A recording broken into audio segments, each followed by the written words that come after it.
রাষ্ট্র কায়েমের জন্য ইনসানিয়ত বিপ্লব।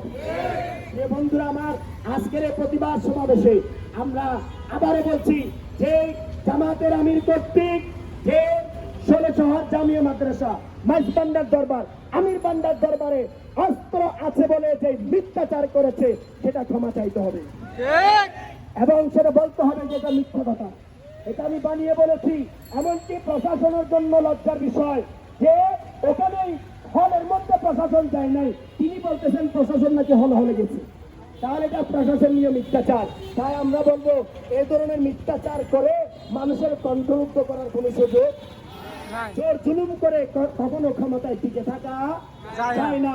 প্রিয় বন্ধুরা আমার, আমরা এই রইসউদ্দিন হত্যার বিচার সাথে সাথে তার হত্যার প্রতিবাদে যাদেরকে গ্রেফতার করা হয়েছে তাদেরকে কারা মুক্তি দেওয়ার সাথে সাথে যে এই জামাতের আমির কর্তৃক যে মিথ্যাচার করেছে সেই মিথ্যাচারের জন্য তওবা করে ক্ষমা চেয়ে যদি ক্ষমা চায় তাহলে জনগণ দেখবে না আসলে ক্ষমা চেয়েছে।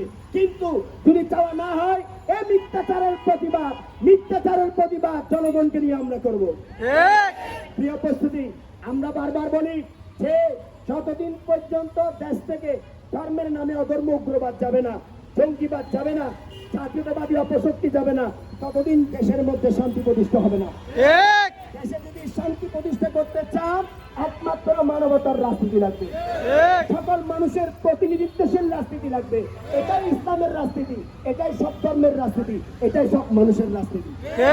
এখন ইসলামের রাজনীতির নামে যেগুলো আছে সেগুলো ইসলামের নামে অধর্ম উগ্রবাদী ভণ্ড ভুয়া এগুলো ইসলামের রাজনীতি নয়, ব্যক্তিগত মতবাদকে ইসলামের নামে চালিয়ে দেওয়ার অপরাজনীতি। আসুন আমরা ভাই বোন মানুষ হিসেবে সকলে ঐক্যবদ্ধ হয়ে মানবতার সমাজ রাষ্ট্র বিশ্ব প্রতিষ্ঠায় আল্লামা ইমাম হায়াতের নেতৃত্বে ইনসানিয়ত বিপ্লবে ঐক্যবদ্ধ হয়ে আগামী সংসদ নির্বাচনে ইনসানিয়ত বিপ্লবকে জয়যুক্ত করে সব মানুষের রাষ্ট্র গঠন করি, তবে সব মানুষের মুক্তি সম্ভব। ধন্যবাদ।